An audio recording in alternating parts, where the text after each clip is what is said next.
Bonjour tout le monde, je me nomme Jean Goulet, je travaille au Centre de recherche Semicamp, puis je suis également producteur de semences.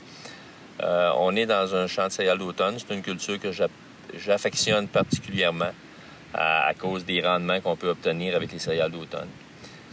On est dans la période de l'année où il fait beau, on a des belles journées de ce temps-ci. C'est là qu'il faut aller marcher nos champs pour voir si la survie à l'hiver est au rendez-vous.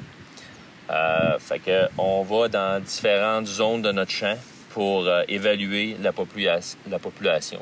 Ici, dans ce champ-là, ça a été semé avec un semoir combiné au 5 pouces.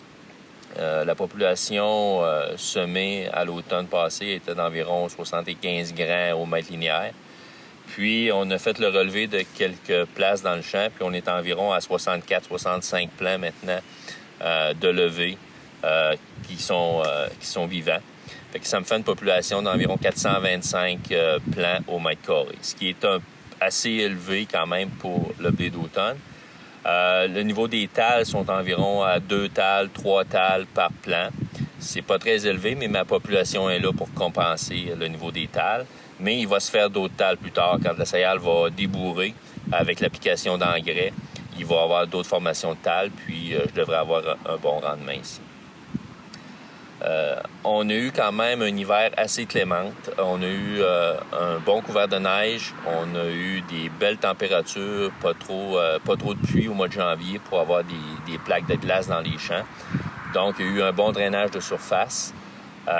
Puis, ça l'a permis d'avoir une très belle survie à l'hiver. Si on peut regarder dans les champs ici, moi, je suis dans le centre du Québec. C'est pas les plaines de Montréal. On a des champs qui sont assez vallonneux. On a des caps, du roc. Puis, même dans les baisseurs des champs, on n'a pas de vue de grosse mortalité. Ce qui va nous préoccuper maintenant, c'est les prochaines journées, les prochaines semaines.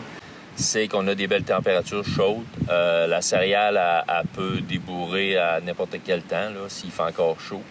Puis, la problématique qu'on peut avoir, c'est si on a des nuits avec des gros gels.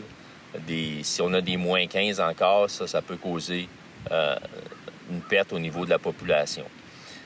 Un facteur qui peut un peu contrecarrer ça, c'est notre profondeur de semis.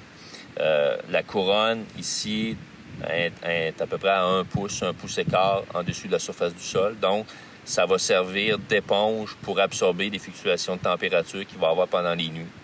Dans le jour, c'est correct. Ça va flotter autour du 0, moins 1, 2. Mais si les nuits, ça descend à moins 15, ça peut être problématique pour la céréale d'automne. Ceci termine notre capsule pour cette journée. On vous reviendra sous peu avec d'autres informations pertinentes sur la culture des céréales d'automne.